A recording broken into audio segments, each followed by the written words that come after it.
انا هسيب الشغل علشان اروح افتح معمل، لان انا اخصائي تحاليل طبية، فكان سهل عليا ان انا افتح معمل.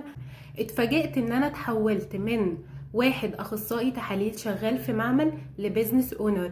المفروض ان انا بعد ما كنت بعمل ابديت للسي في بتاعي كل سنة بشهادات اكاديمية وبخبرات عملية في المستشفيات والمعامل، لقيتني مطالب مني ان انا اكون فاهم بزنس، اكون فاهم ماركتينج، اكون فاهم ازاي ابني ثقة مع البيشنت اللي داخل المعمل بتاعي، وازاي ابني نتوركينج مع الاطباء والدكاترة، الناس اللي هي موجودة في المحيط بتاع المعمل بتاعي. اكتشفت ان انا بعد ما كنت قاعد في حالي بشتغل عند الناس ما بعملش اي حاجة، اكتشفت بقى ان انا لما فتحت بيزنس او فتحت معمل ان انا ظهر لي منافسين بيبدأوا يقولوا عني كلام انا ما عملتوش.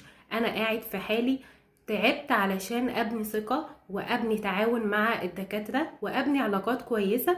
اكتشف بعد ده كله ان في ناس بتقول عني ان انا شغلي مش كويس. مين الناس دول؟ دول المنافسين، المعامل اللي جنبي. طب اعمل ايه مع دول؟ انا مش قد كل ده. لو ما انت مش قد المنافسة، ولا انت قد ان انت تفتح معمل وتدرس السوق صح وتبني سمعة، ولا انت قد ان انت تفهم البيزنس بتاعك ماشي ازاي وازاي تinvest فيه او تستثمر فيه، يبقى انت اريح لك ما تفتحش معمل.